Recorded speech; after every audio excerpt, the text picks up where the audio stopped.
following is a production of Dirty Mo Media. Hey everybody, it's Dale Jr. We're back again for another episode of the Dale Jr. Download, and this is episode 597, the holiday recap. We have rarely done podcasts in the off season, but this is a new day, and I am pumped. There will be some new voices on the show this year, not just today. Travis is joining us. How you doing, Travis? Doing well. How are you? Yeah, you'll recognize that voice from some other podcasts. Not as good as the DJD, but some other podcasts that we have in the Dirty Mo Media family. But it's good to have you here. I'm looking forward to it. Are you looking forward to it? I am. All right. You've been working in the Dirty Mo Media family for a while. But I am kind of curious about your feelings about coming onto this show and being a part of the DJD family. I'm looking forward to it. Been working with Denny. He's pretty easy, so I'm hoping we just keep it going here. Is that a challenge? Like, I got to keep it easy? What? Take it how you want it to. Okay. All right. Well, I'm excited to have Travis. I've seen some of the work y'all have done over on Denny's show, and some of the stuff you've been doing this off season with Dirty Mo Doe and all the work you've been doing with Tim's for Hellman's and so forth. That's been pretty fun to watch. So looking forward to it. Andrew will still be here. He's going to be working on Ask Junior with us. And also Amy. Amy's here today. Hello. Yeah, and Amy will be doing some more stuff with us next year. You've enjoyed this, right? Yeah, it's a lot of fun. Yeah. Yeah. We talk about it all the time. I don't really know what to expect when I come in here, but I have fun every time I come in. See, I come in here and I don't know what to expect either. Oh, yeah? Yeah. You've got notes every time I sit down with you, like you've got it figured out. You like see handwritten me, notes. I hate to say this in front of all these people, but you see me at home. I do zero prep. I'm not sitting at home at a desk going, I can't wait. I'm working on my show. I know, but you'll leave the house to take Ilo to school, and by the time I get here, you have prepped. Yeah, I prep. I don't know where you're doing that. The drive to school. I'm prepping. You're driving and writing at the same time? I get on the phone. I'll get on the phone. I'll be calling Travis. Travis, that's something that you need to know. Yeah. Be available. Yesterday, you could have just responded with a text, like a thumbs up, because that's what the call was, basically. No, I'm going to call. I'm going to have to turn my... He's old. He doesn't do that. He's one of those phone call people. You need to be available from, let's say, 7:30 in the morning on. Oh, I'm up before that, but I have my phone off usually, so... Turn it on. Turn the ringer on I'm calling you. If I'm calling you, Travis, 99% of the time it's going to be from 7:30 till I get here on Tuesdays. All right, I'll turn the ringer on then. Well, pretty much every day. And he's in the truck, and he's going to yell because it's tethered to his car. Oh, he didn't. No, he didn't sound loud. No, he is always so loud when he does that. Oh my gosh. No, but he was For like, me. he calls and, hey, I go, what's up? And he goes, nothing. What? That's not how he answers the phone with me. He's like, hey, what are you doing? Yeah. I'm like, ugh. Well, my ears are ringing now, but I'm good. Maybe he's easing into it with me. Yeah, maybe. Yeah. Oh, yeah. This relationship, Travis, will evolve. I'm looking forward to it. But, yeah, Amy, you came in last year and sat in on some shows, and I loved it. Also, TJ Majors was in on the show a lot toward the back end of last year, and he will be joining me on Tuesdays. Very cool. Yeah, TJ's. I bet he's excited about that. Yeah, I am too, man. You know, I kind of been looking for somebody to join me at the table since Mike, went to focus more on the business side of Dirty Mo Media.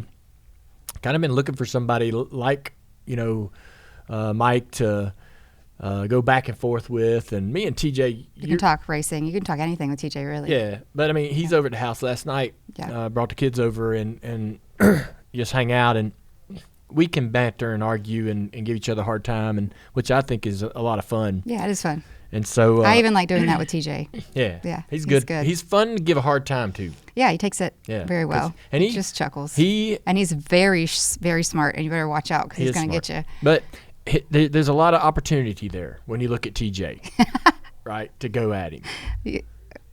Damn. What? That's so mean. Well, I look at him, I'm like, what the hell did you do that for? Every time I'm around him, I've got about 3 or 4 things to ask him, like, why'd you do that? Why'd you do that decision? I can't, because he always thinks about things in such a strange way. Well, curiosity's good, I guess. Yeah, well, all right. I'm looking forward to it.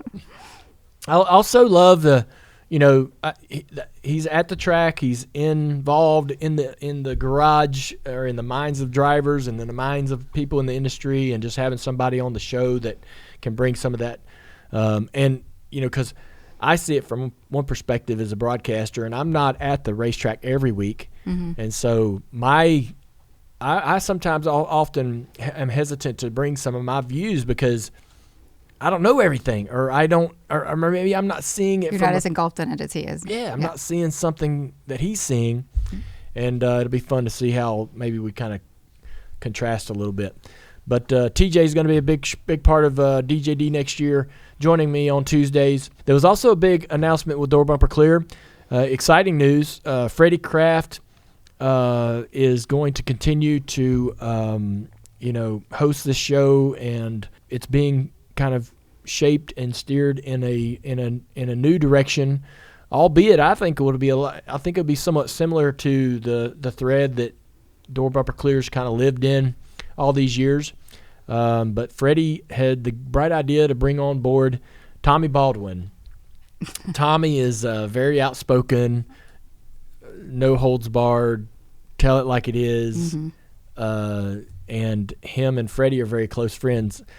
Tommy has grown up north in the modified ranks, came down as a crew chief, Casey Kane, and a lot of different drivers, won a Daytona 500 with Ward Burton, and owned his own race cars and races continuously to this day in the modified ranks around this area. And Tommy. Yep. And so very honest, opinionated, pretty straightforward guy, and I think with everything that he's experienced, especially recently, overcoming some challenges physically, he's got a new perspective on life. It's going to be fun to hear. And Carson stepped in a couple times over the past year as a bit of a referee, if you will. Sure. And she doesn't get pushed around, which she can hold her own. Yeah, she can hold her own, which I think is really cool. And so I've kind of liked what I've seen from her over the past year on DBC, and so I'm looking forward to that. Freddie is also reminding us that there'll be a chair and a guest in that show every single week, and oftentimes either it's a driver, another spotter, or somebody in the industry. Oh, that'd be fun. Yeah, which I think there'll be a lot of conversation, a lot of information, a lot of good energy. So Door Bumper Clear is gonna kind of get a facelift going into next season, and I'm looking forward to seeing the content they create. But anyhow, we've had a pretty busy holiday season, wouldn't you say? We had a busy 2024 in general, but the holiday season was very dynamic. I'm tired. I feel like I still look like I've... Oh, you look amazing. I could stare at tired. you all day. Oh, are you shut kidding up. me? Okay. You mentioned last year, so it was my 50th birthday in October. Yeah. And we went a little extra hard on traveling and going and seeing things. I didn't want a party. I wanted experiences. So we went, to Europe a couple times and down to Mexico and Cabo and Missouri. We were all over. Yeah, we've been all over. You went hunting here and there with a couple of different friends. Yep. But I feel like every one of those trips was a little bit of a party too. Yeah. I came back from every one of them needing a break from myself. That's the difference between you and me. So when we first met, you could hold your own with any kind of partying that I wanted to do. We would go down to the Keys and go, 3-4 days in a row, and you could make it happen. I know, but listen, I'm 8 years younger than you. Huh? I'm 8 years younger than you. I know, but these days... And I had the kids. I know. These days, you're like, not into that as much. I can't even do it. I can't. Man. I feel like my wheels just fall off. Yeah. And I need just to go in a dark closet and hide from everybody for a couple of days. Yeah. That's what it feels like. We get home and you're like, what are we going to do tomorrow? I'm like, nothing. I don't even want anyone to speak to me tomorrow. I got home we went to see your family a couple times during the holiday break. And then we went and celebrated our anniversary, which was a lot of fun. So you went to the Exumas for your bachelorette? No, I went to Anguilla. Anguilla, I'm sorry. Yeah. Yeah, Anguilla. What did I say Exuma's for? I don't know. It's close. Yeah. Well, we went to Anguilla. You went there for your bachelorette party 8 years ago, and you've been telling me about it ever since. And there's this beach bar called Elvis's Beach Bar. Yeah, the whole trip was pretty epic. And it was 8 years ago, and I was there with like 12 different girls. Yeah. And we had an epic time. But I was excited to show you a couple of those places and really hopeful that it was just as cool as I remembered it. And so we had a really fun surprise trip to Anguilla. Me and you. Yes, Dale surprised me on Christmas with that, which he nailed. We've talked about surprising me and all of that. Yeah. And you did a great job. Well, I had a lot of help. Okay. So, well, use your resources. It doesn't hurt. I did. So, sorry, I got a frog in my throat, if you can't tell. I've been dealing with this, whatever the thing is. Whatever the kids brought home after Christmas. Yeah. We can blame it on the kids. But Anguilla was awesome. We had a great time. We stayed in this. When I went to get, honestly, I thought I was booking it early enough, but then when I thought about it, I was like, well, it is New Year's Eve. Yeah, New Year's Eve is something people plan for. There wasn't a ton of things available. When did you book it? Like 3 weeks before we went. When did you book it? Like early November. That's not early enough. I know. Yeah. I realized that. If it had been any other time of year, it might have been early enough. But I was looking around. Well, I have to be careful. But first off, like the rooms that I wanted, they were ridiculous. There was no way I was paying that. But so I was kind of glad. I was like, well, no other options but these. And these are nice and reasonable. But our room was good, wasn't it? Everything was great. We stayed at a boutique hotel, and it was beautiful. Yeah. So the hotels in general, that time of year, it doesn't matter where you're going. They just double the prices, at least. It's no secret. I have that is true. There's no way that's the price of that room all year long. But I have a history of being cheap, and I hate it when you say that. Well, what would you call it? Frugal. That's a better word. There you go. Frugal is not as negative sounding. I'm tight. I mean, I don't know how. You're only tight on some things. You will open the wallet for some things without even thinking about it. Yeah. And then other things you're like, oh, God, what? What does that cost? You want what? Yeah. Oh my God. Yeah. And it's like this giant explosion of emotions. Man, I just have to drop the seed and like walk away and let him wrap his head around it. That's usually what life is like. When me and Amy were planning our honeymoon, like it was. We had a travel agent. Shock on that. Yeah. Room was, I was like, oh my God. Well, we went to Hawaii, the flights, the hotel, and the length of time he wanted to go. It was quite a trip. But that was the first time we had planned a trip like that on our own. So, I got okay with that. Yeah, you did. Over time. You did. But like I said, don't you remember us having a conversation around it and all that? Like, me freaking out? Listen, man, you wanted to do this. The whole thing. Yeah. Like we've got to figure it out if we're going to be able to do this or not. Oh yeah, he gets so bent out of shape. Yeah. But I'm not as shocked by it anymore. I just expect it. I'm so glad. If you freak out, I'm like, I'll just come back tomorrow. He'll be fine. I can't get that part of me out. You're doing better about it. You used to like get really frustrated and cry and like not like cry, but as much as you could throw the emotions you did. Yeah. The one thing that I wanted to say about Anguilla was Elvis's Beach Bar. Yeah. So getting back to how I love to party, as much as I used to, we just don't do it as much anymore because of our life changes and choices and priorities. But we went to Elvis's and literally, man, it's just a bar setting on the shore of this bay. It's an old wooden boat they found. They turned it into a bar. I mean, you kind of built things around it so that it's got more cover and seating and whatever. But it's all sand. It's 50 feet from the edge of the water, bar stools and all that. I mean, it's just perfect. We walked up there, and as soon as I saw it, I was like, I'm going to literally sit here for the next 8 hours, not moving. And he wanted to go back the next day. They were playing Nirvana when we walked up. Yeah, they were. Nirvana. It was perfect. It was like the sky. I almost thought for a second that Amy set that part up.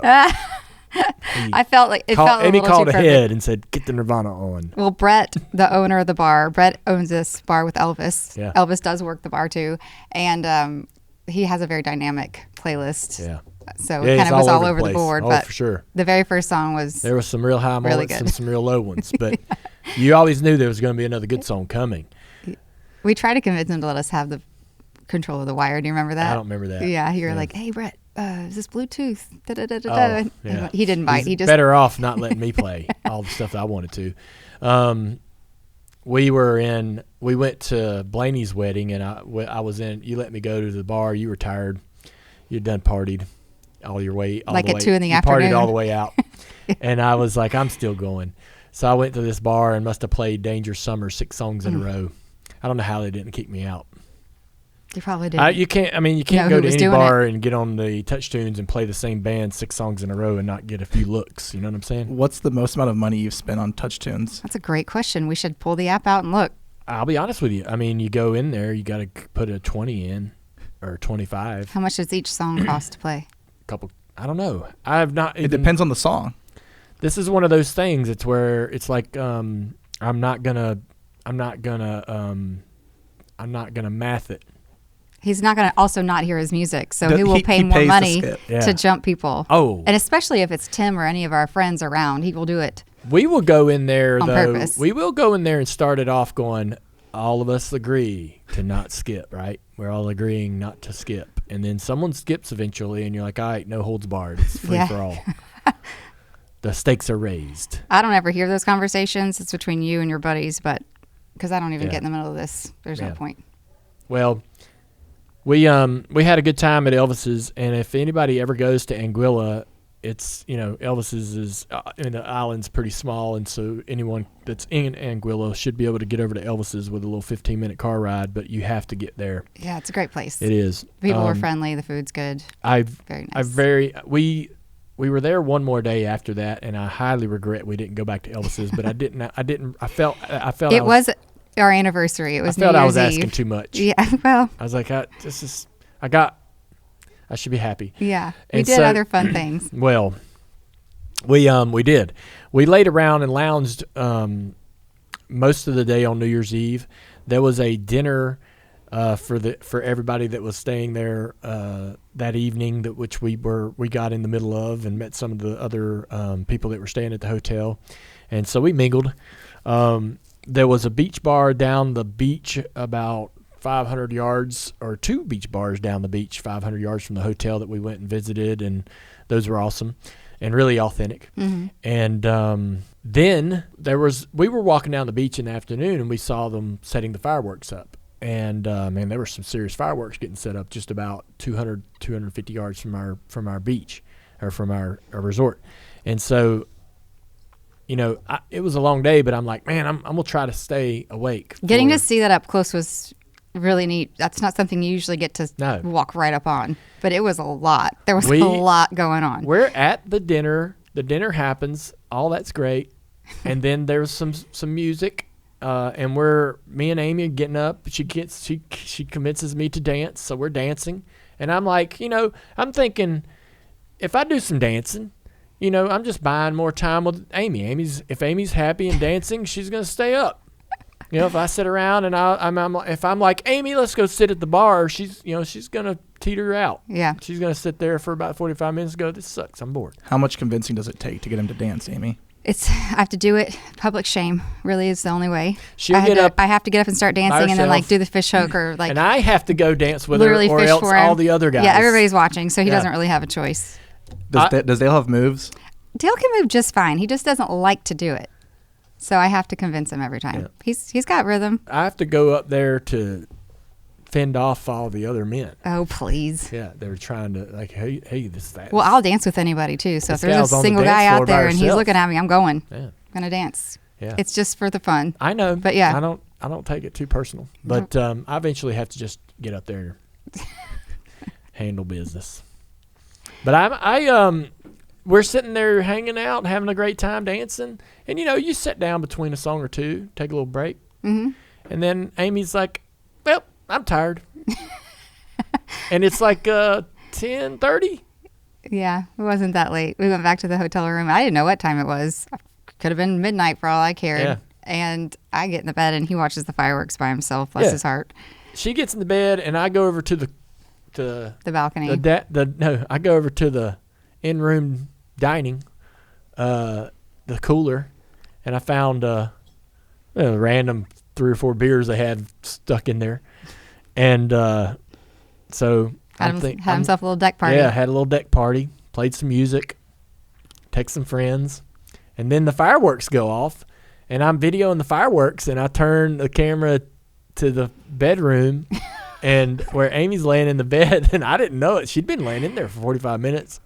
I put the camera on her, and she's in there laying, and she waves. Yeah, well, I couldn't fall asleep because of all the woohooing you were doing. Well, he was out there hooting and hollering. That and the booming. Well, of the booming fireworks. was not right up on me, though. You were like, woo! It's all in the video. Yeah. I put music over it. I posted it Yeah. on Instagram, but I put music over it so you can't hear you. But he is screaming and hooting and I was hollering. having a good time. He was having a blast. And then, so the fireworks happen, and all of a sudden, instantly, it's 2025. And Do you feel different? you're like, it's funny how, I don't know how other people are, but, and this, I don't stay up every New Year's Eve, so this isn't something I've experienced every single year, but like the mood I was in at 11:59 and the mood I was in at probably 12:30, all right, is so weird because the high, the right, when you if you're like, man, I'm gonna go to the bar and drink, I'm gonna have some fun with my friends. You just go till you go, right? And you can go to bed, but you have a great time, right, on them good nights.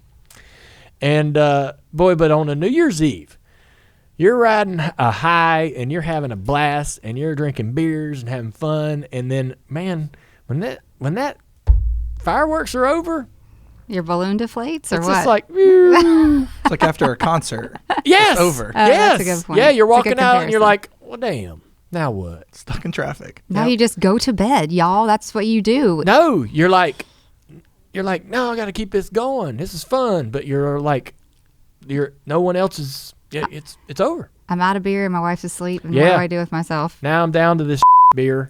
I got one or two of these beers I'm drinking.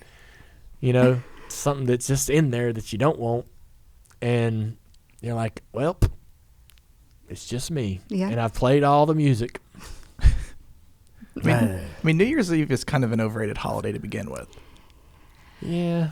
I kind of feel like New It Year's Eve is. is fun, kind of like Valentine's Day, but its Yeah. weight is not that big for me either. Kind of another reason we decided to get married on New Year's Yeah. Eve. Like it was fun, and we always like, Adding there will always be fireworks, whatever. Yeah, adding our anniversary to it certainly did bring it back. But otherwise, I wouldn't the really list. care. But if it didn't have that, I agree with you. It would be down toward the least, because Yeah. it was. I think it's like like to go out on New Year's Eve. It's impossible to enjoy. Yeah. I mean, unless you're 22. Yeah. And Yeah. that's fun. Yeah, for sure. Because you're going out anyway. But we had some really, really, really good New Year's Eve parties. Yeah, we did used At to do our that. house. That's because no one wanted to go out. Right. We should get that going again. Well, maybe we'll just do it for our 10th anniversary. Yeah. Let's do something. We used to throw Let's- themed New Year's Eve parties. Yeah, we did.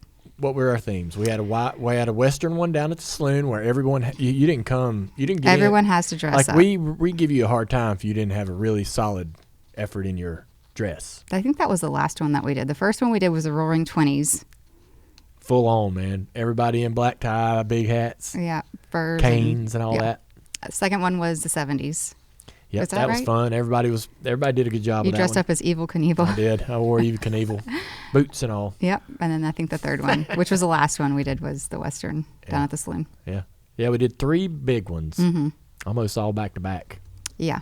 Why did we stop? I don't know. I don't know what year we stopped in when we got Because engaged. we had a photo booth and all those, and I mean, I got all the photos, every photo that damn booth took. I still got them. I honestly Why? don't want to see those. I mean, it's memories. I have them on my phone. You can look at them and be like, "Damn, man, remember that? That was You fun." do? Yes. All of them? I don't know. I got all the ones from the '70s party on there. Lord have mercy. Yeah. Keep them to yourself.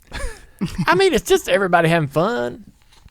Okay. Yeah, but nobody remembers the photos they've taken a I photo know. booth. Everybody looks so drunk and You're doing sloppy. dumb faces. I know. Especially if we were up as late as you wanted us to be. Plastic hats and big glasses and all the funky stuff. Not meant for public consumption. No, then what are you doing it? I mean, of course, I'm not going to post them on the internet, but why? What? They're good for memories. to look at and go, damn, let's do that again.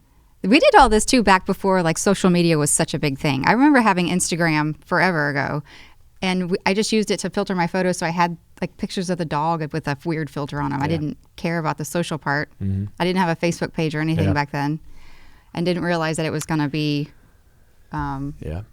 there forever. But so I'm glad we did didn't you post make these, by the way? We need to know, did you make any New Year's resolution? I have not made a resolution. I haven't done that ever, to be honest. Really? I don't really believe in just like, okay, it's one day to the next and now I'm supposed to change my whole life. Yeah. Because people go so hard with that. I do believe in like, I can set a goal for myself for the year, or, focus on wellness, or which I absolutely feel like I should do. But I don't know. Yeah. I don't believe in dry January. Yeah. So sorry. Oh man, I'm so Not doing disappointed that. when I hear that. When somebody tells me that they're like taking a month off, I'm like, it's just quit altogether, or just, what's this 1 month? So I matched with this girl on Bumble. I'm supposed to go on a date with her, and she's doing dry January. Well, she sounds like somebody you should just go ahead and swipe. Hey, can we move this to February? That's what you need to ask her. 'Cause it's just a few weeks. Can we slide this date? I mean, why does everybody have to do it for that long? Can we just like take a week? Is everybody drinking so much they feel like they need to detoxify for 30 days? Yeah, take a week and off change their life? Yeah. A week's good enough. I don't support it. Yeah. I don't think people that do that should be trusted. Something wrong. Well, I did not make a resolution, and I don't think I made one. You don't like rules in general, so why would you make a resolution or rules for yourself? Yeah. Has anybody ever tried to get you to do that? Make one? Yeah. Yeah. Or like do it with them? No, not really. I mean, I tried back when I was, smoking cigarettes and stuff like that. I would be like, I'm going to quit smoking, right? I guess if you had a vice that you really were wanting to quit, that would be a good one. But I always, lose weight or something. At the New Year? I don't know. Yeah, I never really had one that I stuck to either way. Yeah. And I always felt like they were meant to be broken. Yeah, that's setting yourself up for disappointment, especially if it's too many. Mm-hmm. We did mention that we went on a trip to Blaney's wedding, and we can say that Blaney's going to call into the show here in a bit, so we get to talk to him. I just texted him yesterday, so he's and I called him about something else, but he's can't wait to talk to him and see how he's enjoying being married. And we will talk about the toilet seat. What toilet seat? The toilet seat story is my microcosm of a relationship. What? That goes from... Why?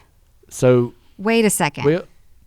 Why a toilet seat? We talked about this. Who did? Me and you. So... No, we didn't. All right. So quickly, I will go from start to finish, and then you can come in, okay? Okay. Please equate our relationship to a toilet. Our relationship equated to the seat of a toilet. When we started dating, the seat and the lid could be up, and not a word would ever be said, and there was no discussion around the toilet. Your toilet didn't even have a lid. Can we talk? Can I talk? Can I tell? Let's just be honest. That's true. That's true. So, all right. Okay, fair enough. So when we first started dating, I had a toilet, no freaking lid on. So I had nothing to right? I couldn't do That's anything how about it. My toilets were lidless. when Lawless man with no toilet lid. Yeah, not a problem. So nasty. Right? So there was not a habit to make or break. Ugh. That was normal. Then we started dating or engaged, either one of these. All of a sudden, the lid has to go down. What are you, an imbecile? Are you a maniac leaving the lid up? Put the lid down. You crazy man. Okay. And then I work hard to get that habit, right, of putting the lid down, using the toilet and making sure the lid's down. And then we got married, and look, honey, I put the lid down. Yeah, but you left I put the seat down. It's the seat. Sorry. Can I start this over? I mean, you might as well Let me start keep it talking just circles. Let me start over. So the equating the toilet seat and lid, toilet, the whole thing, with a relationship, our relationship, at least how it went with us, is when we started dating, I didn't have to put the seat down. We never talked about it. You never complained about it. At least I don't remember. Can I talk yet? And then when we got engaged, There was a big chunk of date time. I know, but there was a period where it got more and more serious. And When I moved in with you. Yes. Yes. Yes. When you moved in, right? When you moved in, all of a sudden, hey man, you left the seat up. Hey, you left the seat up. What the are you a crazy maniac? What a dirty man you are. Put the seat down. You careless, thoughtless. Keep moving the seat up. Were you raised in the woods? That I didn't say call you. What I mean, you would write notes on the lid. Yes. Put yes, the seat I did. down. I took a Sharpie to it once. Yeah. Yeah. And I'm like, okay, all right. And I'm like, all right, I get it. But it took me a while, like months, to like get in the habit of always putting the seat down, right? Because if you're gonna pee in the toilet as a man, you gotta raise the lids or raise the seat so you don't pee on the seat. And then you got to put the seat back down when you're done. And you're like, I'm moving this seat. It ain't really got nothing to do with me because I don't need this damn thing right now. But I will put it down for you. And then when we Common courtesy is so hard for you. When we got married, she's like, hey, man, what? The toilet. I'm like, yeah, put the seat down. But the lid's up. Your memory is jacked up. I'm like, what do you mean the lid's up? What about the lid? She's like, you got to put the lid down. It's a fair request. And I'm like, wait a minute. Like, why? She's like, when you flush the toilet, all the stuff comes out of it if the lid's up. And I'm like, all right, but you never said nothing about the lid. It was always the seat. Why couldn't we just started with the lid? This is all bull. It's not. Yes, it is. So I felt like it was not a big deal. Okay. This is why we had such a problem with you figuring it out, because you didn't listen. It was years of no problem. Then a few years of seat, please, and now it's like, all right, the goalposts have moved to lid. Bullshit. And I'm like, why can't we just start with lid and be like, hey, put the lid down? That's how we started. When I first moved in with you, I asked you to put the lid down. It had nothing to do with the seat. Like, basically, if you put the lid down, the seat's coming too. Thanks. Yeah. Like, you can't really that up. You right? know what? But here's the thing. I had watched something about how there's overspray that comes out of the toilet, and you pooping right next to my toothbrush made me uncomfortable. Okay, so I wanted you to put the toilet seat down, especially being in the bus. We were so close to each other, and all the things were like gonna get whatever bacteria all over them. Yeah, it made me nuts. Okay, and the fact that you refused to do it. I didn't refuse. Please, I just knew it was Dale, I didn't refuse. I just knew it was gonna be a hard habit. You were the one who was like, "Oh, that's bullshit. I ain't doing that." Well, that was that's who you are, right? I was that guy. Yeah. So then we move in together. Of course, I still want you to do that, and you've got a habit of brushing your teeth because you'd come to bed late in the bathroom right next to the kitchen, where everybody uses that toilet all day long. So it's equally disgusting that your toothbrush is sitting out when who knows coming in and out of there is using the bathroom. Mm-hmm. And we also have a giant dog. We've always had a big dog that's going to drink out of the toilet and get that water all over the place. Gross. Yeah. And then we had kids, little tiny kids who would like to throw their toys, sometimes their socks and whatever the else into the toilet. I'm like, this would be a lot easier to maintain my stress level about this toilet if you would just keep the lid down. Yeah. And honestly, it's just a good habit. It's good to teach the kids to do it too. Like even teaching them to potty train, if like put that lid down first and then flush it. All that makes sense. I just wish we went through this sort of phase of. It was just a series of trying to figure out how to tame your wild beast habits. Yeah. The very first time I hung out with you and stayed with you in that condo upstairs, I'm brushing my teeth and this man sits down behind me to take a number 2.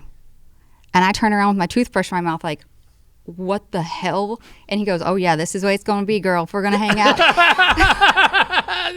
I'm like, the it is. I am out of here. I couldn't believe it.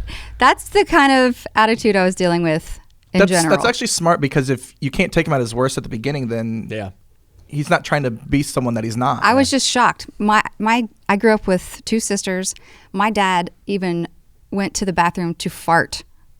He had supersonic manners. Yeah. And then this wild savage, I'm like, holy shit, this is way different. And how am I going to get him at least a little bit this direction? That is another thing. We'll be sitting on the couch or anywhere in the house, and if I fart, she says, go to the bathroom. Well, here's the and I'm like, I'm not going into the bathroom to fart. That's weird. And she goes, well, you must have to if you're farting. I'm like, no, it doesn't actually work that way. If it smells like that, there's something coming. There's something coming out. There's something else coming. It is not just air. No. It is not just like, oh, I feel better. Bullshit. There is something else to be done here. She's like insisting I go fart in the bathroom. I'm like, damn, I'd be in there half the day. Fine by me. Put that lid down when you walk out. Her dad's supersonic manners are commendable. I admire him, but damn it. I mean, he don't fart as much as I do, apparently. No, he doesn't. But, I don't think most people do. Yeah. That's another thing. I do fart a lot. It's crazy. It's a human bodily function. Yeah. We could avoid it if we just ate differently. There are times when it's way worse. Dairy, red meat. I'm like, oh my God. If he goes away hunting or if I go away and he's by himself, he'll eat nothing but beef jerky and whatever. The 2 things that are probably the worst for me is beef jerky and grapes. He eats the beef jerky first. Grapes? And then he puts a bag. He'll eat the whole bag of grapes I at can one eat a time bag of green grapes on top of all it. at once. I'm like, that's wrong. You're supposed to eat the fruit first. Now you've got doesn't fermenting matter. grapes on top of your red meat dying in your ass, and it's awful. Jesus Christ. It feels like there's a dead animal in the room. We're going to have to put a disclaimer next to this podcast. Listen at your own risk. Well, don't eat and listen. My whole point is that I can't wait to talk to Blaney to see if his goalposts are moving. Well, she's not going to pull the bait and switch that quickly. Has she talked about the seat yet? Will she wait a while? I bet he has better manners than you in general. All right, we'll see. He seems like he does. We'll see. But that was a fun trip in Aspen. We had been there before. Me and Amy went to Aspen way early in our relationship. I took my whole family. Yeah. Like Taylor went, Carrie, and my mom and Kelly. It was and a lot of friends. Yeah. Yeah, and we had a lot of fun, a lot of friends, all my buddies. I mean, it was just like, gosh, how many people can we get on this plane? But pretty fun. Yeah. We went again for our first anniversary. And then we did. Yeah. We went again. Before I guess we get there, we can talk a little bit about some things going on in NASCAR. As we close up on the Daytona 500, they're starting to announce all the different cars that are going to be entered in the race as open cars. Confirmed, you have J.J. Yaley, Mike Wallace, Helio Castroneves in the Project 91 car just announced. B.J. McLeod. I guess expected and unannounced is Anthony Alfredo, Jimmy Johnson, and Truex, right? Yep. So that's 1, 2, 3, 4, 5, 6, 7. I've heard as much as maybe 10 open cars. What's that mean about the health of the sport? So I'm pretty excited. One of the things that I always talk about, and you might have heard this, Amy, when I talk about the car story, is for me, a good sign of health or a good sign of things going in a good direction in terms of not only the health of the racing series you're looking at, but also the economics of it is the car count. And so if you've got 30 spots if you're going to start 30 cars and 40 are there, that's great. If you're going to start 30 cars and only 28 show up, it's concerning. Sure. And so for the Daytona 500, I'll take you back to 1979. I think that almost as many cars failed to make the race as started the race. So almost 40 cars went home. And you would go to Daytona, and there would be 28 or 30 cars in the duels, in each of the duels, and only 15 of those are going to make the race or so. It was the duels would then therefore be dramatic because you had people in those races just dying to get in. Yeah. And you'd have people on pit road crying joy about and screaming in elation over just making the race. Just getting in. Yeah. We're in. Yeah. Because the check to be in the Daytona 500 was a big deal. It's a lot of money. I think to get into the Daytona 500 paid a ridiculous amount comparable to the next race, right, or any other race the rest of the year just to start it. And so that has gone away because we just haven't had the car counts. I saw a little social media post a couple days ago about how honorable and admirable it was for J.J. Yaley to take one of the race teams that's kind of a 1 or 2 start team a year, that 44 car, and almost beat Jimmy Johnson for one of the transfer spots or one of the spots to get into the 500 either last year or the year before. And that was the first time in a long time we really had like a genuine drama moment in the duel where, wow, these guys are racing side by side with a few laps to go, and whoever finishes in front of the other is going to make the race. And going into this 500 with as many open cars as we have, I think it says things are trending in a good direction. NASCAR got away from the charter system came in, and the money that the charter teams would be getting to start these races versus an open, almost made running an open car too much of a financial risk. But I don't know what has changed that's drawing more open cars into the Daytona 500. You won't see this kind of attraction from open teams in other events, maybe at the Brickyard or some other races like that. But it's good to see open cars going into the Daytona 500 trying to attempt to make it, because it does give us that interest during the duels. It does draw us to the duels to watch them, to see how these teams play out and who, because you're always looking. I don't know how everyone else is, but like when I don't really pay attention to college basketball. I don't.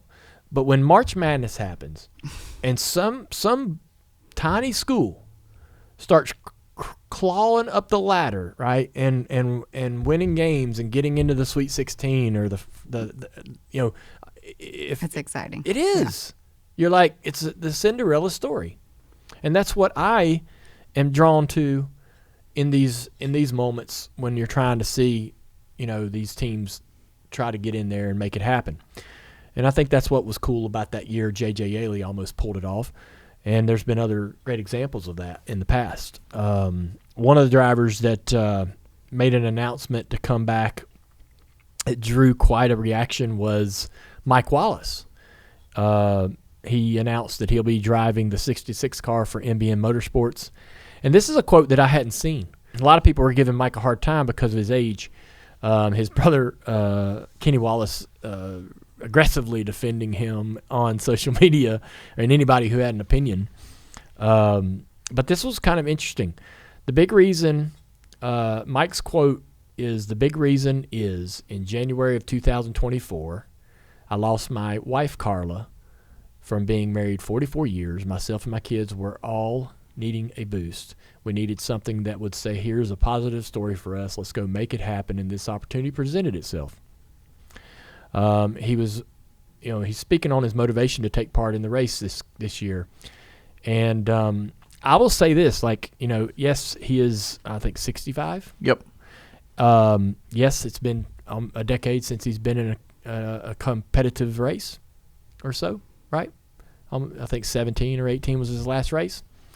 But I'll be honest, when I remember, if you go back to 2003, 4, 5, whatever, when Mike Wallace ran at Daytona or Talladega, you saw him at some point in the race. He was good at taking that 7 car. If you look at the 2001 race we won in July, he was one of the cars that gave me the best push to be able to get up there and win that race.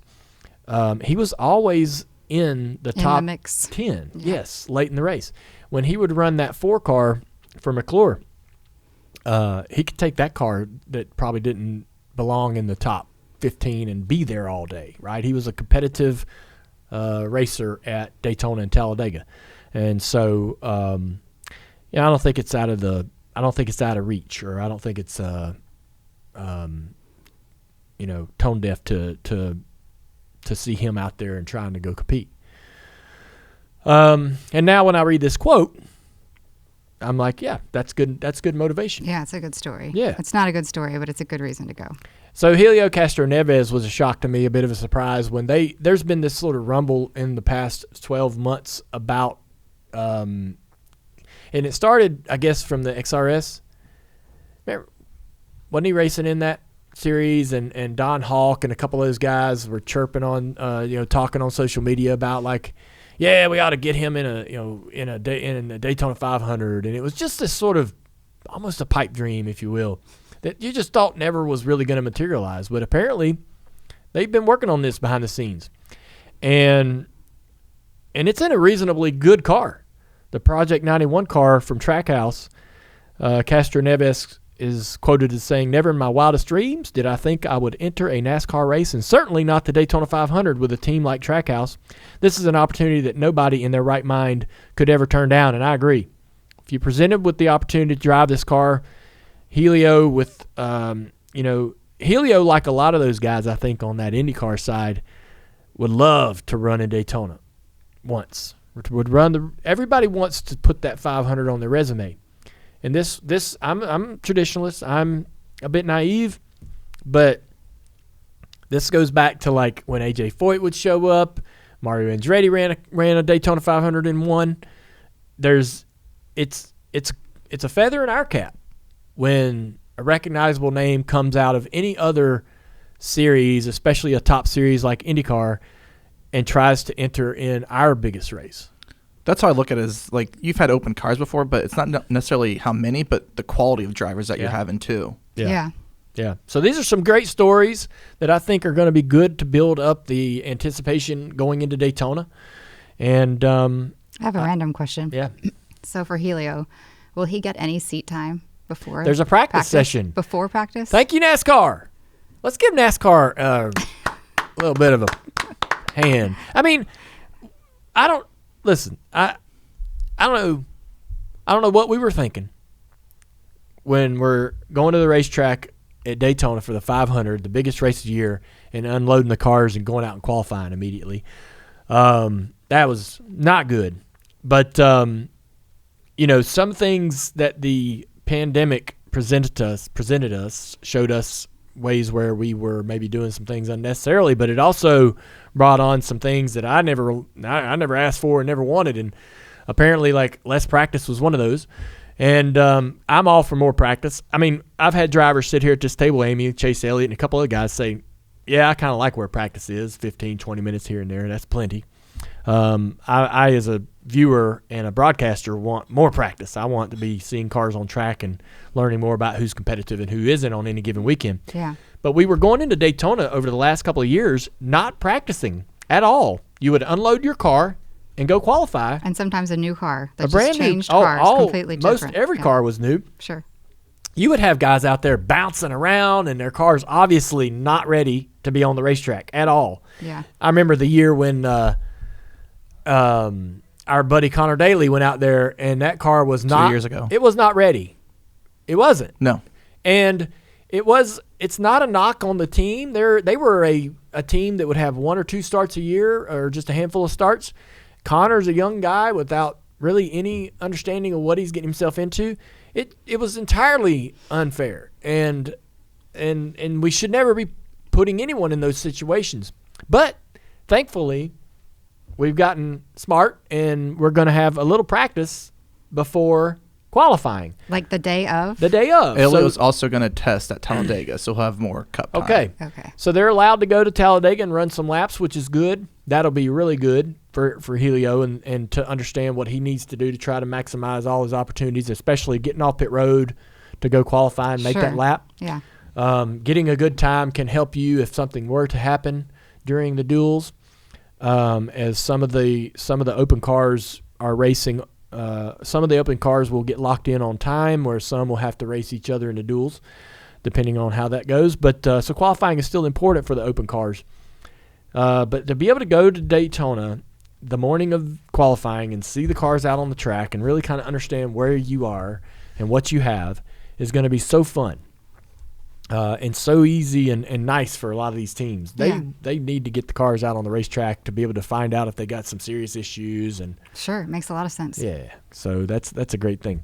Yeah, I'm excited about all that. But we got Ryan Blaney calling in.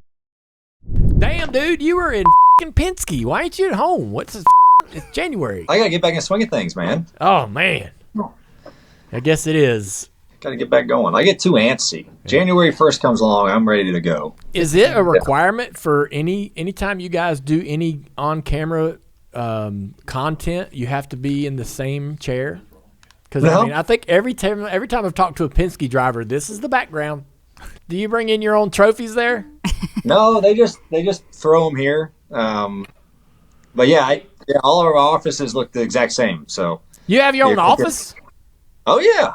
Is it mahogany, rich, and a lot of leather-bound books? And A lot of leather-bound books, actually. I have a whole library. Yeah. what do you do in your office? Call you. Calls, yeah. Talk to y'all. Yeah. Yeah. Do you watch the races and?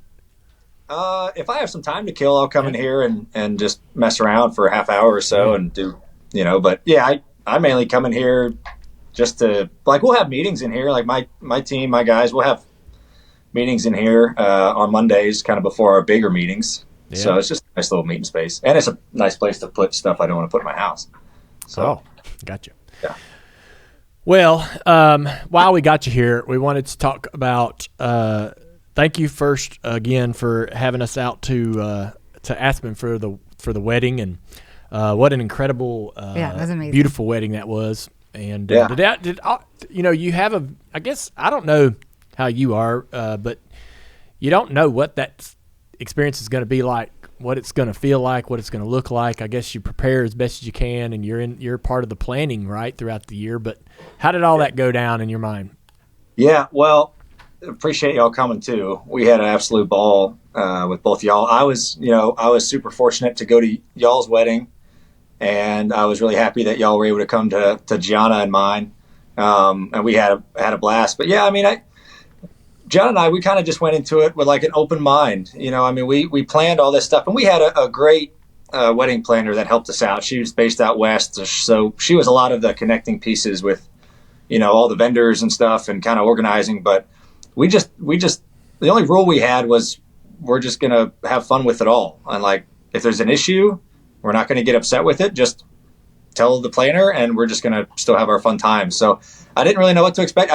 We try to go into things with open minds, especially when it's our first time doing things. So it all went smooth. I mean, everyone had a ball. We had an absolute blast. And pieces of it are coming back to me. What part? Oh, yeah. What part was the most rewarding, I guess? I think my favorite part, I don't know, there's multiple. Like, I've never felt that way internally before when I first saw Gianna. Yeah. As she's walking down the aisle, right? Because we had breakfast together, but I didn't see her. I didn't have like a first look, right? What they call it. So, we didn't want that, right? I want to see you for the very first time. We want to see each other for the first time. So, on the aisle. So I will never forget that feeling. I got really emotional, and I just started kind of laughing because that was the only way I was going to keep tears back. Yeah. So there was nothing else like that. I'm pretty sure I saw a couple tears. Oh, there was definitely tears for sure. It was awesome. And then after, right, like the reception, when everyone's together and like having fun together, those people will never be in the same room ever again. So that was cool to see that dynamic of friends and my family, her family, and how they all got along was really cool. Yeah. I always thought that too. When you see old friends hang out with your new friends and like have the best time, you're like, this is really cool. A really cool moment to see. And Gianna's dad's speech was pretty epic. Damn right. Man, I tell you, it was, she looked over at me. We were sitting at a table like halfway through the speech, and she's like, he is roasting my ass right now. Yeah. He's been waiting and waiting to do all He laid it all out there. Yeah. It was good, though. It was good. Bruce had a good speech. Yeah. As a girl dad, I was sitting there, And part of me was like, holy shit, I can't believe he's doing this. And then immediately I thought, he's got to do it. Like, he came in here with one objective. Like, this is his mission. Yeah.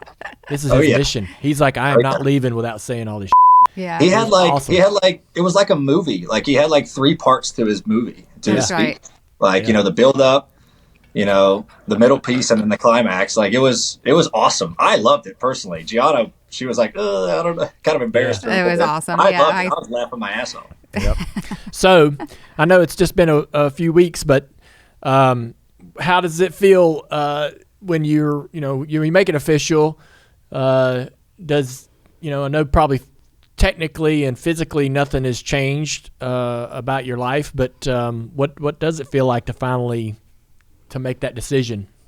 Yeah, a lot of people ask me, like, does it feel any different? Right? We already lived together, all that stuff, and I didn't think it would feel different. Like, before we got married, I was like, I don't think it'll feel any different, but it does. At least internally, for me, it's like, okay, I planned on this person, being with this person for the rest of my life, but then when you actually get married, you're like, okay, this is for sure 1000% like going to be my person for the rest of my life. I don't know. It's just a weird kind of, it's almost like a comforting feeling, like, okay, everything's going as I wanted it to go, as we wanted it to go. And so there is a little bit of a mindset shift, but I really enjoy that side of it. Yeah. Have you had to introduce her to anyone new yet? And gotten to say, this is my wife versus this is my girlfriend? Yeah, we went down to Key West for New Year's for my birthday, and it was cool introducing her as my wife. I only messed it up one time. one time I said, this is my fiance. Oh, nope, my wife, Gianna. Yeah. That was good. That's funny. So me and Amy were having a conversation before you called in about how... Apologies in advance, Ryan, for the context. Jesus Christ. I'm excited for it. Well, I joke about how as our relationship, as the intensity of our relationship increased and our commitment to each other increased, the rules and the expectation from, at least for me, changed. And Ryan's like, I know, I've watched a lot of it happen. Well, yeah, he saw it.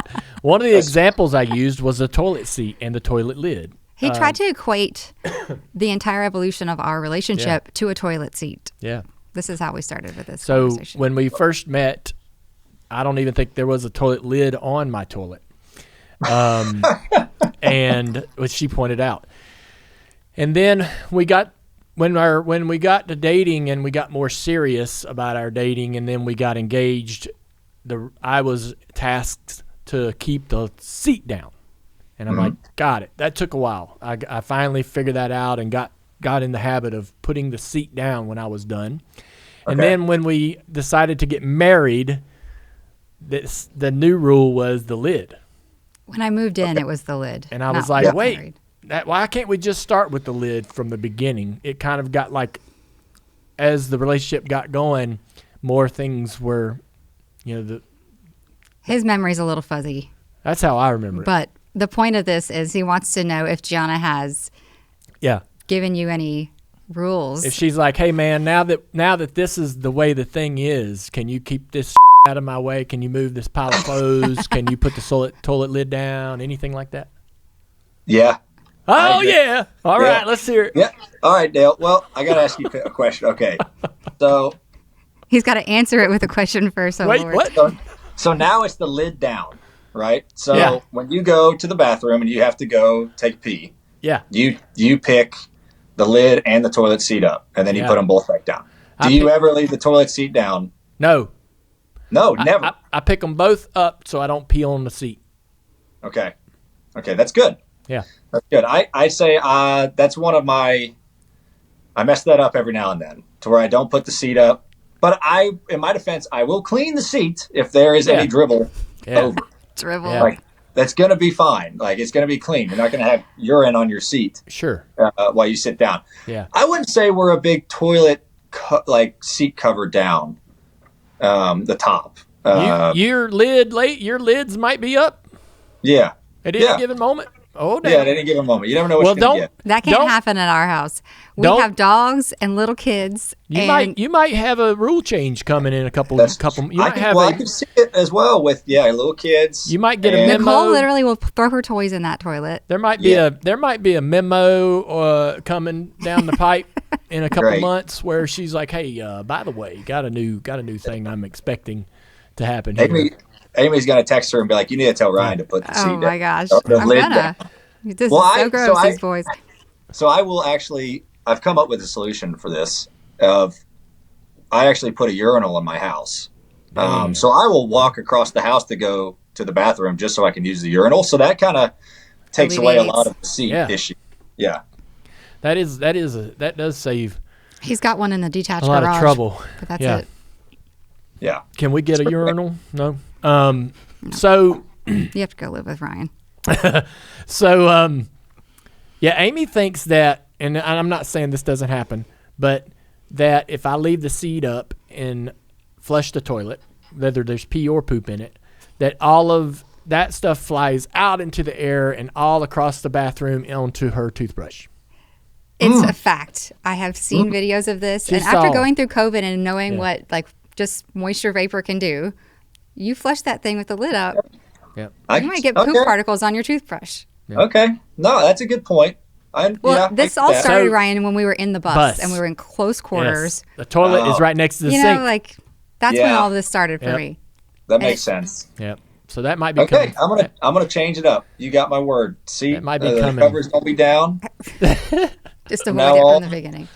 Yeah. There you Just go. don't forget to lift that when you go pee. Well, Have you ever, Dale? No. Have you ever been a little woke That up in the middle of the night, little drunk, just peed on top of that seat? No. He's done that in other things, but not on the Yeah. seat. Yeah, I peed in a closet once, but I thought I was in the bathroom. So I have done that. But I appreciate your honesty there. And it's going to be fun. Hey, man, I'm telling you, it is going to be so much fun watching you go through this journey. I have a question, and I'm sure Yeah. somebody else has asked you this already, and I'm going to be the annoying old lady asking. You're very young, and you just got married, but are you guys going to have kids anytime soon? Working on that. You are? Big announcement. Actively working on it. Tony Yeah. Stewart Nice. kind of alluded to that same thing when he was on the show, and it brought some attention. So just be aware. Be Well, aware. that's exciting. I hope. Be I aware hope of that's- what you're doing. I mean, I'm gonna tell you. I don't know if I want to talk about it on this show, but you're trying. I don't know if it's gonna work, but we're gonna find out. Hey, We'll see. I love it. yeah.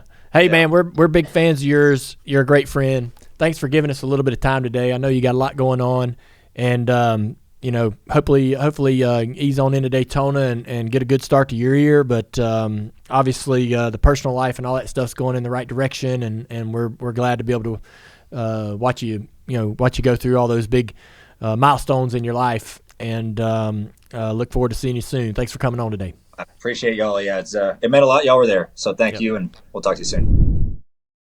All right, everybody, we're live here on the Dale Jr. Download in the Dirty Mo Media Studio, and we are recording an episode of our podcast. I'm excited about that because we usually don't do that in all season, but we decided this year to throw some shows together, and we're here recapping kind of our holiday experience with my wife, Amy. How's it going? Things are good. How are you? Good. And Andrew is in the booth for the questions today. How you doing, Andrew? Doing good. Good to see you guys. Yeah. How was your holidays? It was very nice. Yeah. Yeah. Yeah. You traveled a little bit. No, just home to Chicago. Yeah, well, that's traveling. Yeah, I guess that is. I guess, yeah, I did get on an airplane. Yeah. Yeah. There you go. All right. All right, man. So did you get everything you wanted for the holiday season? Yes. Yeah. It was very good. Did you guys? Yes. Yeah, ours was great. Yeah. Yeah, it was super busy, but everybody was all smiles. Yes. So Good. yeah, so I'm excited about the show today, and we were anxious to come in and have some fun, and we've been talking almost 70 minutes just about catching up on our holiday experiences, and we talked to Ryan Blaney a little bit about where he's at. We went to his wedding several weeks ago, so to everybody listening or watching right now live, we've got a great show for you coming out this week, and let's get started with the questions. Yes, this first one is coming from Troy, and remember, this is Ask Amy. So, well, I guess this is for both of you guys, but he wants to know, how do I get my wife to let me play more video games? So that's an answer for that's a question for Amy. Yeah, it's a question for Amy then. Dale plays while I'm sleeping, so there's that. All right. I don't know. You have to have an agreement about personal time. Like, it just depends what their life is like. He needs to pay attention to her needs, and if she wants to be able to go work out or have a hobby of her own, there needs to just be balance in that. But I don't think that there's any issue. As much as I make fun of the video game thing, it keeps him off the street, so I'm not so mad about it. But he does it while I'm sleeping. Keeps you off the streets. I didn't know how close to the streets I was. I was precariously, dangerously. It keeps him out of the pub. It keeps him in the home. It keeps him, and even before we ever got married and had kids, I was like, well, at least he's not on the street. Yeah. Stay off the streets, kids. That's play right. video games. Play video games. The only thing I would add is kind of to what Amy was saying is, and we talked about it on the show before. It's not that you want to do an activity, whether it's video games or anything, as a hobby. It's when you choose to do it. Mm-hmm. Have some, kind of read the room kind of thing. Just communicate. Yeah. And, communicate too. So, I almost drag my feet to tell her, man, I got a NCAA college game to knock out with my pilot. He's in the league with me, and me and him are supposed to play. And the sooner we get it done, we can move on, and everybody gets to move forward and advance to the next week. Yeah, Amy don't care about none of those details, nope. But sure don't. But I want to do it. I'd honestly rather not hear the details. Yeah, and so I just need to tell her hey, I would like to knock this game out.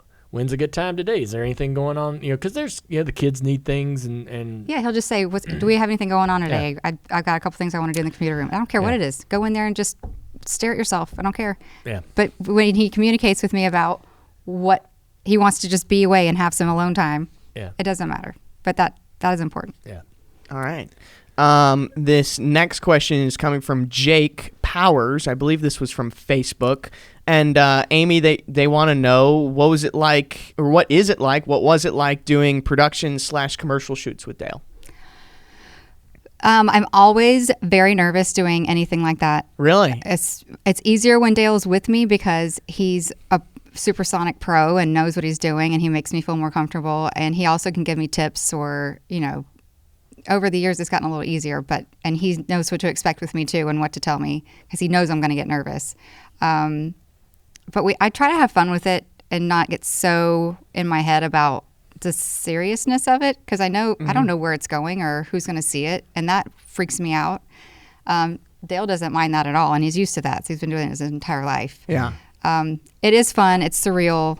I try to have fun with it, but it definitely makes me nervous every single time. What's the best advice he gives you then?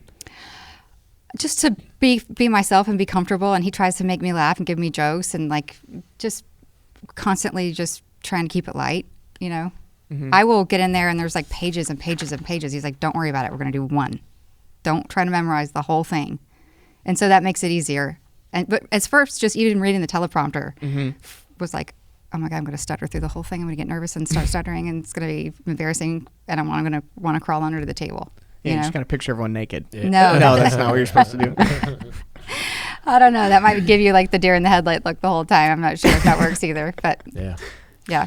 I think when I started earlier in my career, I was the same way. You want to do it as well as you possibly can, and so you put a lot of pressure on yourself to go. You're going into an area where, say, if you're in front of a sponsor, they're in the room. They have the script. They wrote it.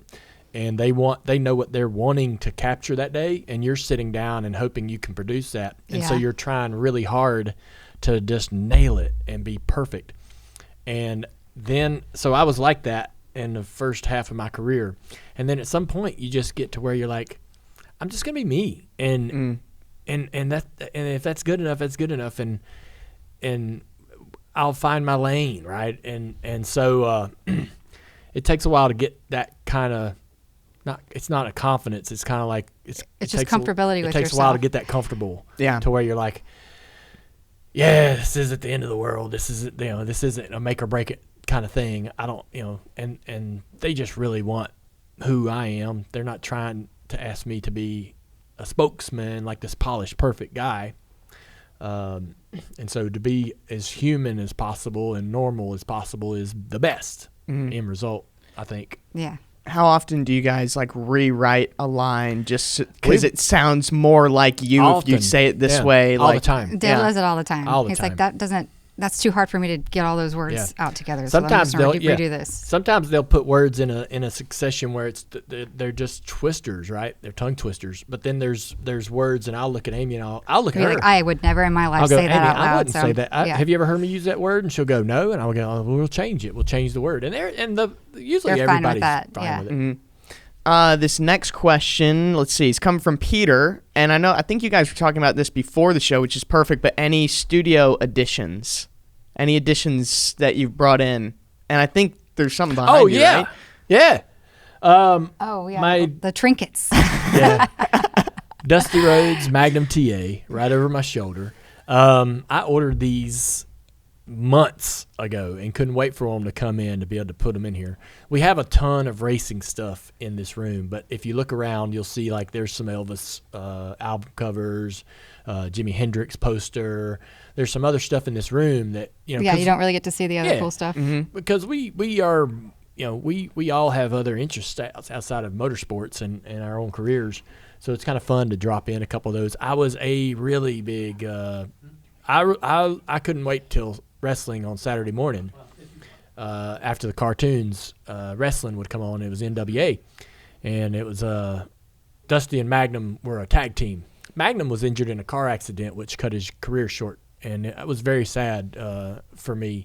He's out still around signing autographs and so forth, so he's out there still kicking. But I hated that his career was shortened because I loved him and Dusty as a tag team, and but I continued to be a big Dusty Rhodes fan throughout his time as the American Dream. Now he had different iterations or versions of himself, but the original kind of American Dream was my favorite.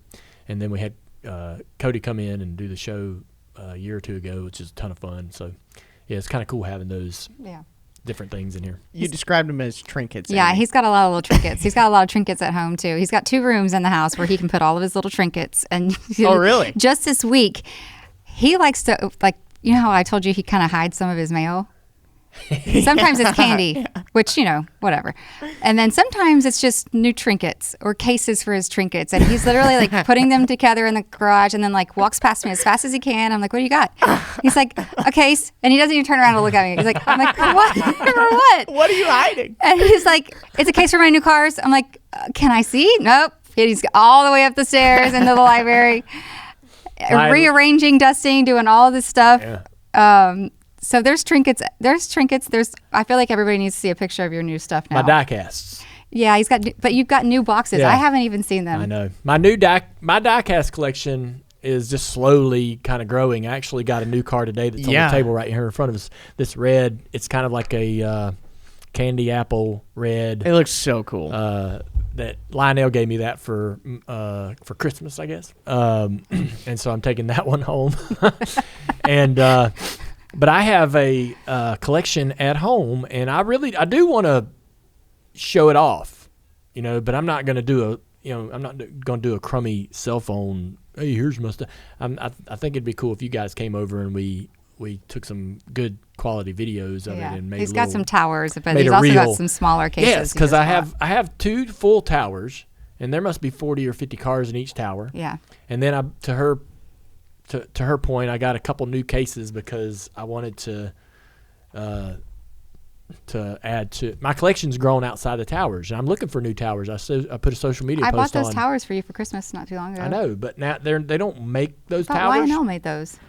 They did, but they discontinued them or just Oh. I think Lionel's posted on their social media that they're bringing them back, or Okay. they're gonna get back into creating those towers.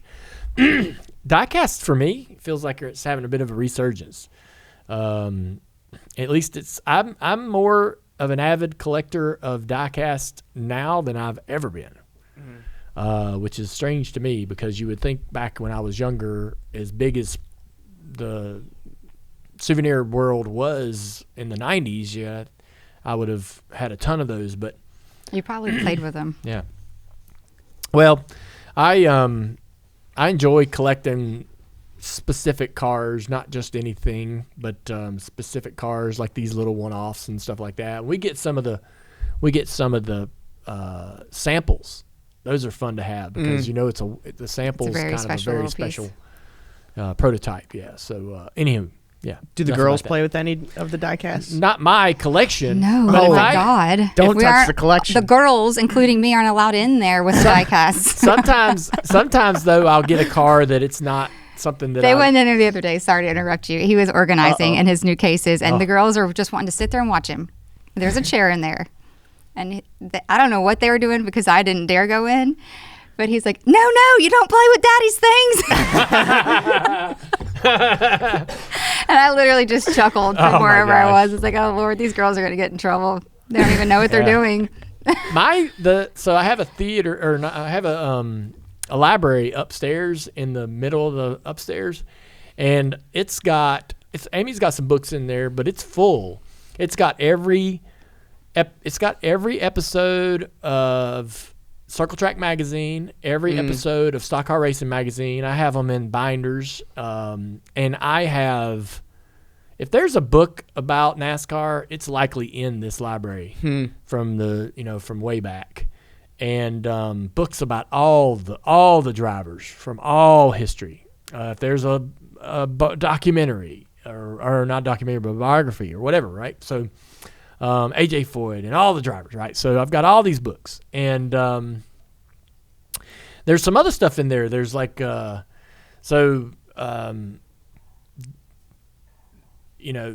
there's models that people have built and given to me. There's a model of my car from the Daytona 500 2014. There's a Ralph Earnhardt model. These are plastic models held together by glue, and that stuff deteriorates over time, and if it gets even moved a little bit, those things, wheels fall off and windshields come out, and you just got to be really careful with some of that stuff, and so I get a little nervous about it. But.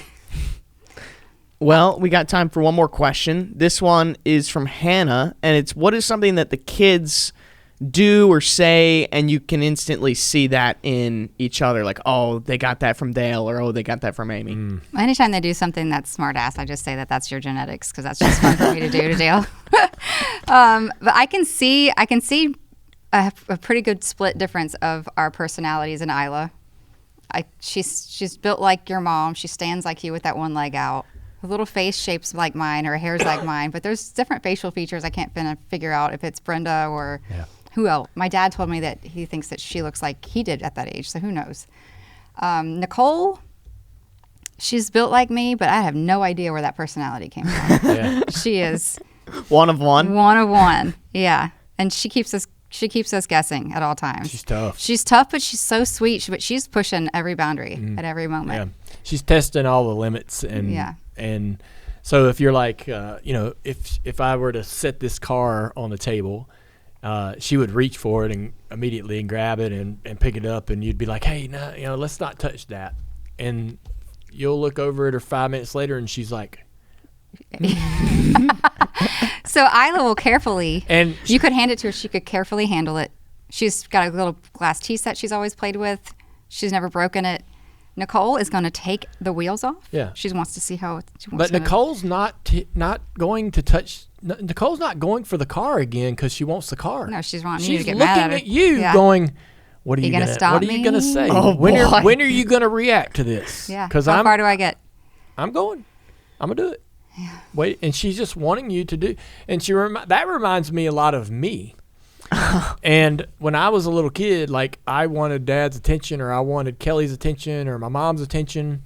I didn't care how I got it, And I would antagonize or, leave an empty bowl of cereal under the couch or whatever, right? Trying to, and knowing that I was going to get a response out of that, and I was fine with it, even if it was like, "Hey, what the heck," All right. Well, she's one of two. We found it because he's still leaving his food on the couch or somewhere else, and it's funny because with Nicole, and you can't fight fire with fire. Like he gets frustrated with her, and like you can't fight fire with fire. You have to distract her and make her laugh to get her attention to move elsewhere. I've tried that myself because I get super frustrated with some of the things that she does, and if I get frustrated with her, she gets uncomfortable, but she will act out. Yeah. I wish I saw more of Amy and me and the girls. That's never been something that's been like completely obvious to me.